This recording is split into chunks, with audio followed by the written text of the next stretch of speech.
vamos dar uma olhadinha aqui, porque...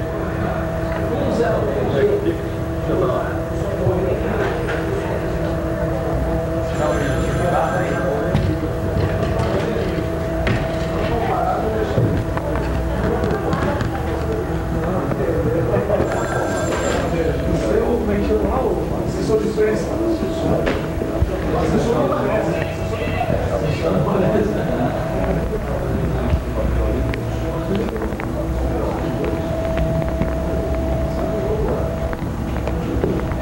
Deu aí? 44 segundos. Deixa eu dar um minutinho aí tu.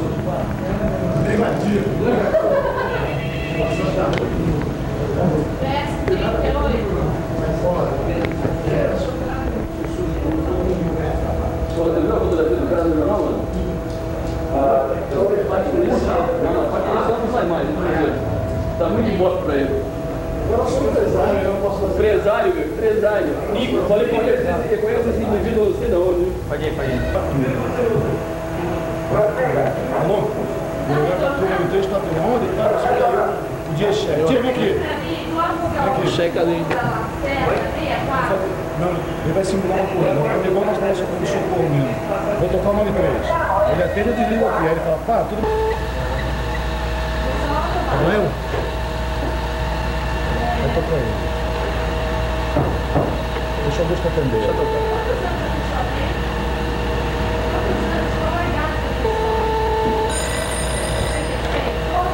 Bombeiros, bom dia. O que você está vendo aí, senhor? O endereço?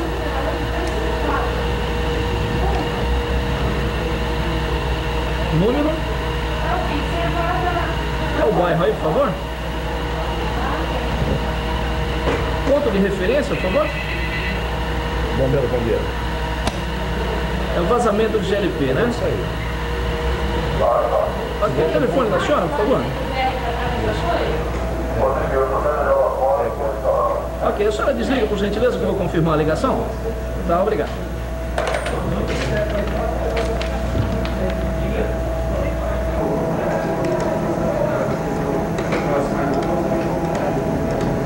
Tá bom.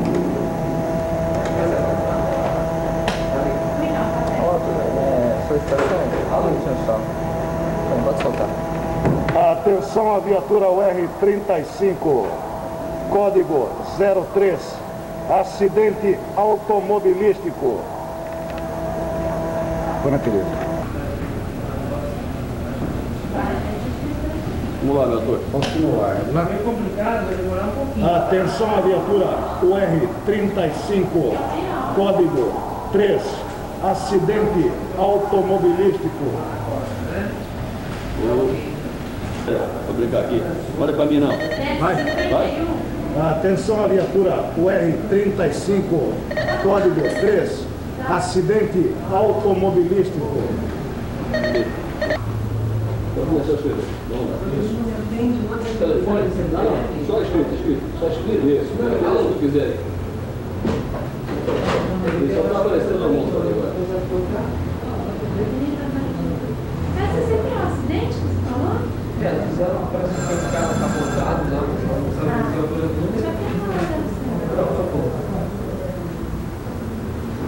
Pode vir embora aí.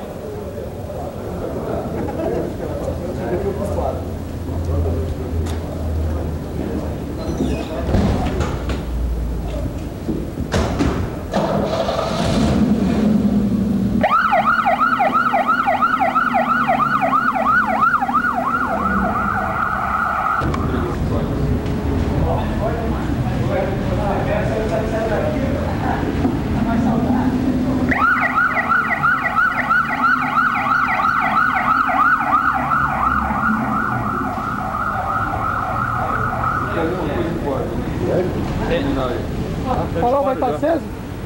A gente sai, obrigado. Bora lá. Você tá apagado lá. Tá vendo, né? Tá vendo.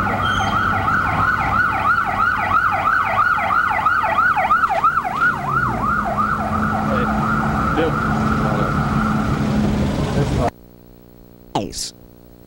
O telefone da vida. Não passe trote. Você pode estar ajudando a salvar uma vida. 193, o telefone da vida. Não passe trote. Você pode estar ajudando a salvar uma vida.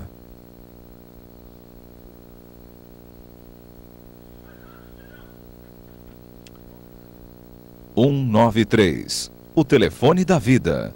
Não passe trote. Você pode estar ajudando a salvar uma vida.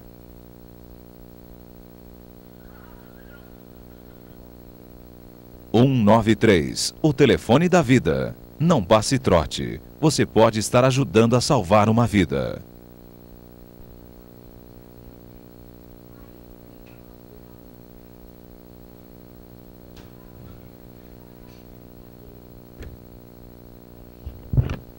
A hora que quiser. 193, o telefone da vida. Não passe trote. Você pode estar ajudando a salvar uma vida.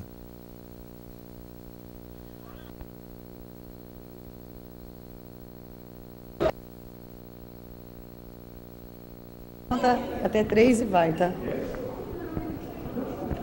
Deu? Hoje é dia de levar as crianças menores de 5 anos aos postos de vacinação para tomar a vacina contra a paralisia infantil. Mesmo que a criança esteja resfriada ou até com gripe. Ah, não. Nós vamos fazer de novo, tá? É bom? Tem que trocar. Só não entra muito, então você fazer a gente fala. Puxa o cabelo. Entendeu? Hoje é dia de levar as crianças menores de 5 anos aos postos de vacinação para tomar a gotinha contra a paralisia infantil. Mesmo que a criança esteja resfriada ou até com febre, ela deve... Olha a hora que você quiser. Isso.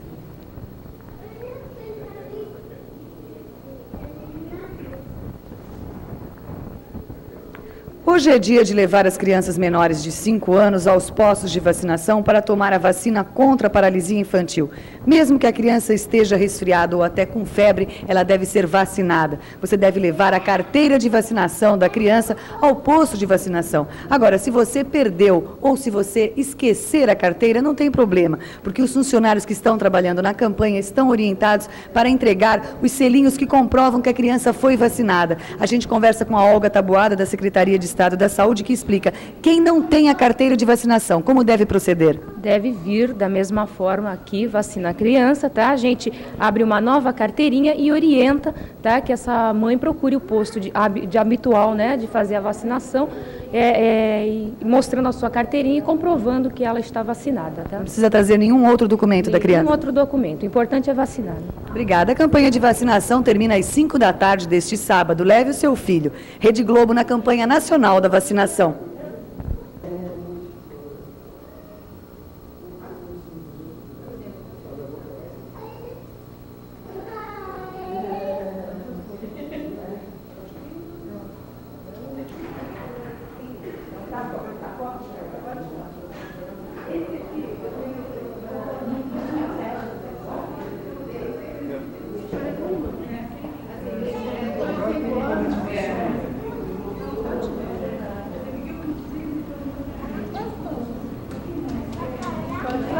Vai lá, vem, leva o Felipe.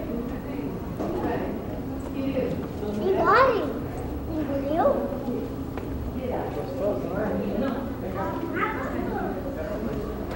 Saiu daqui, cheio de um monte de bom devagar. Acho que ele está querendo lá na frente, né? Ele está sendo vacinado ali fora. Ele custa.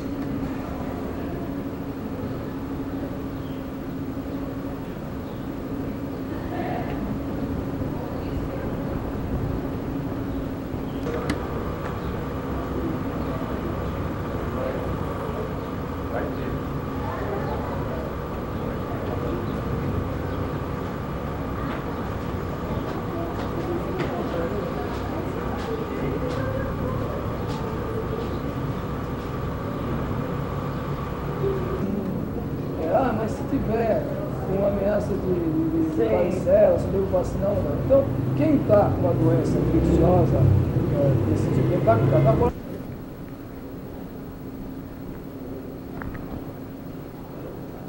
325 postos de vacinação estão funcionando neste sábado em toda a Baixada Santista e Litoral Sul, que vai de Bertioga até Peruíbe. A previsão da Secretaria de Estado da Saúde é que 140 mil crianças da região sejam vacinadas. Estão trabalhando na campanha nacional da vacinação aqui na Baixada Santista e Litoral, 3.200 pessoas. A gente conversa com o coordenador regional da campanha, Dr. Flávio Alves Faria.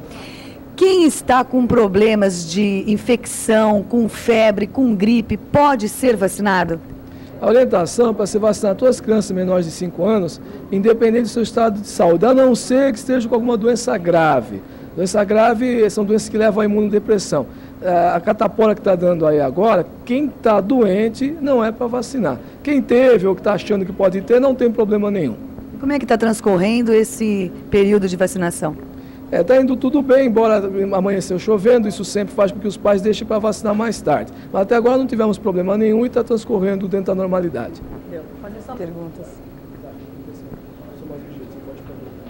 325 postos de vacinação estão funcionando neste sábado em toda a Baixada Santista e Litoral Sul, que vai de Bertioga até Peruíbe. A previsão da Secretaria de Saúde do Estado é que 140 mil crianças da região sejam vacinadas. A gente conversa com o coordenador regional da campanha, Dr. Flávio Alves Faria. Como é que está transcorrendo essa vacinação? Apesar de ter amanhecido chovendo, está indo tudo bem, os pais estão indo aos postos e nós esperamos que agora a chuva melhorando, que as pessoas não deixem de levar suas crianças menores de 5 anos para vacinar. Doutor, está havendo um surto de catapora aqui na cidade, na região. As pessoas que estão com essa doença podem ser vacinadas, as crianças? Quem está com catapora é melhor vacinar depois que sarar. Outras doenças, resfriados, gripes, não tem problema nenhum. Febre também não? Febre também não. Obrigada, doutor. A campanha termina às 5 da tarde de hoje. Rede Globo na campanha nacional da vacinação. Não posso falar? Tá bom. A criança que está com... Está tendo um surto de catapora. A criança que está com catapora pode ser vacinada? Não, a criança que está doente, no momento, não deve ser vacinada. Logo que melhorar, procura um posto para vacinar. Não, sou eu agora. Tá sim, eu estava pegando o microfone aqui. Obrigada. Obrigada. A vacinação termina às 5 da tarde de hoje. Rede Globo na campanha nacional da vacinação.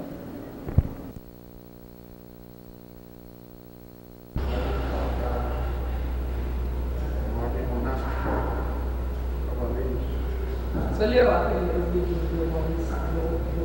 O Rei Maldito. É ótimo, né? O Rei de Ferro é o principal. É ótimo, né? Que acabou com a Ordem dos Templários. Eles faziam invalidade, né? Com o poder real. Então, essa tem tudo a ver com isso aqui. Isso aqui tudo é segundo medieval, heráldica medieval, né? Então tem tudo a ver com o espírito, né? O símbolo que veio pra cá, né? No Brasil não é. Só que a maçonaria agora não tem uma heráldica, não. Ainda tinha.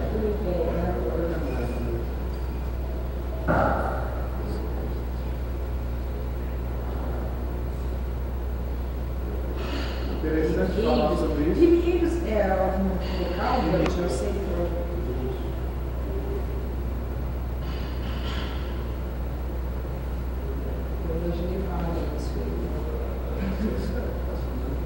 E interessante falar sobre isso seria a questão do litígio, né? Da briga entre os primos. Né? Os netos de Marcelo brigaram. Ninguém pediu para ele fazer isso daqui. Não, ele fez tudo. Ele retratou. Ele era um autodidata. Ele retratou essa quadra. O que eu acho bonito, cara, é que ele não era um historiador acadêmico. Ele era superior, ele era autodidata que superou os acadêmicos na história. Entendeu? Ele tinha um amor. 5, 4, 3. Nós podemos encontrar aqui na exposição uma raridade, o brasão da Capitania de Itanhaém, desenhado em manuscrito por Benedito Calixto em 1895.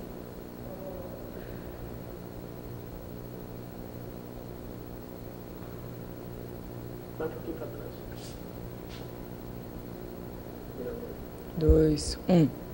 Nós podemos encontrar aqui na exposição uma raridade, o brasão da Capitania de Itanhaém, desenhado em manuscrito por Benedito Calixto em 1895.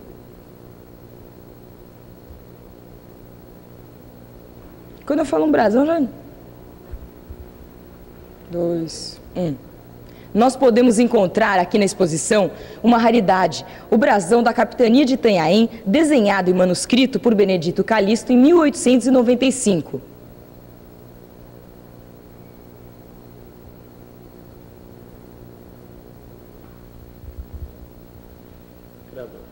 Então, que importância histórica tem esse brasão para a cidade?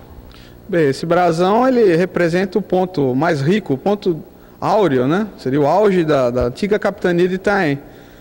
Como talvez pouca gente saiba, né? Itanhaém teve uma proeminência, né? Uma importância muito grande no Brasil colonial. Talvez nem tanto financeiramente, mas em termos de vastidão territorial. A capitania de Itanhaém, que abrangia os territórios de Cabo Frio, no Rio de Janeiro, até Paranaguá, no Paraná, né? Envolvia inclusive o Vale do Paraíba, né? Taubaté e outras cidades da região, era assim a cabeça da capitania. Essa capitania que era dominada justamente, né, pela família, né, dos condes de Vimieiros, né? A famosa condessa de Vimieiros, né, que era neta de Martim Afonso de Souza, era então a proprietária, né, de toda essa região, de toda essa imensa gleba de terras, né? E esse brasão heráldico justamente significa, ou seja, a síntese de toda uma época, né, de toda uma época de grande fausto, né, da região. E o que tá detalhado lá? Como que Benedito Calixto fez? Bem, o Calixto, né, não só como um pintor excepcional, mas como um historiador muito meticuloso, né, muito cuidadoso, que ele o foi, ele desenhou, né, esse brasão explicando, né, passo a passo qual o significado de cada peça, né, e a sua posição. Porque todo brasão heráldico, né, ele tem que ser devidamente, né, explicado, devidamente explicitado. E ele realmente fez um trabalho belíssimo, né, nesse manuscrito, que é um manuscrito genuíno, é um manuscrito que não existe um valor para ele, né, justamente porque é único, né. Em nenhum outro lugar do Brasil ou fora dele nós vamos encontrar um manuscrito como esse. Se alguém quiser comprar, como que faz? Não faz. Simplesmente ele é um patrimônio público, né, que está à disposição, né, da visitação pública na Casa da Memória de Itanhaém. E espero que ele realmente permaneça assim, né? E por que isso... Peraí.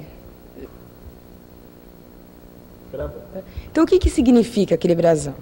Bom, o brasão, né, o principal nele, né, seria o trabalho feito com pó de prata, né, no seu fundo, o fundo de argento, né, na língua latina.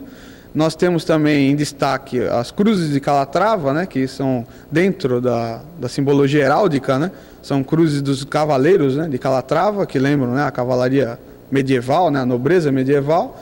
E temos a cor vermelha, que seria a cor da guerreira, né, da família guerreira, porque, como vocês sabem, a heráldica, em geral, tem essa origem medieval, e os cavaleiros eram os senhores da guerra, né. E então tem todo um conjunto, né, nesse brasão, que nos leva à valorização histórica, né, dessa família importantíssima, né, que foi a família dos condes de Vimieiros, né? Que mandavam... Exatamente, descendentes de Martim Afonso de Souza e que eram senhores de toda essa região. Ótimo. Eduardo de Souza Brito. Professor Eduardo de Souza Brito. Formado pela Universidade de São Paulo e me especializei na história de Itanhaém, recentemente.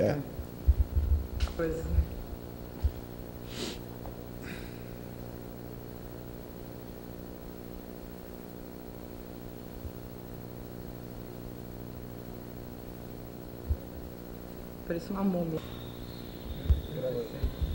Então, o que significa, historicamente, aquela casa onde Benedito Calixto nasceu? Bem, aquela casa significa realmente o berço, né? O berço de um grande artista e um grande historiador, que tanto contribuiu não só para a história, né, para a arte itaense, como do litoral, do Brasil e até mesmo com um renome, quer dizer, levou a lugares longínquos, né? Um renome internacional a essas plagas, né, essas regiões litorâneas, né, paulistas. E por que será que não tombaram essa casa em 1953 antes de ser vendida? Bem, acredito que naquela época ainda não existia, não só a nível do litoral, né, de Itanhaém em si, mas do próprio estado e do nosso país, né, dizendo assim, não existia uma valorização desse aspecto ainda, né? Porque nós sabemos que essa valorização é um pouco mais recente, né? A atividade, né, dos órgãos, tipo CONDEFAT, BPC, ela é uma atividade um pouco mais recente. Existiam algumas atividades anteriores, porém era uma atividade relativamente fraca, né? Então acredito que nessa época ainda não havia essa valorização e, portanto, não houve a devida proteção a esse patrimônio. Proteção enquanto aquisição do poder público, né? O ideal seria que já na época em que isso foi negociado, o próprio poder público tivesse então entrado, né, no esquema e adquirido o imóvel, que poderia ser transformado inclusive num museu, né, ou num centro cultural. E o senhor, como historiador, o que sente quando vê uma casa assim, que foi de um pintor famosíssimo, ser um fliperama, agora é um fliperama? Realmente a gente sente um misto de impotência e de ansiedade, né? Impotência porque dentro do atual esquema, né, econômico, né, nacional e local, nós não podemos fazer muita coisa.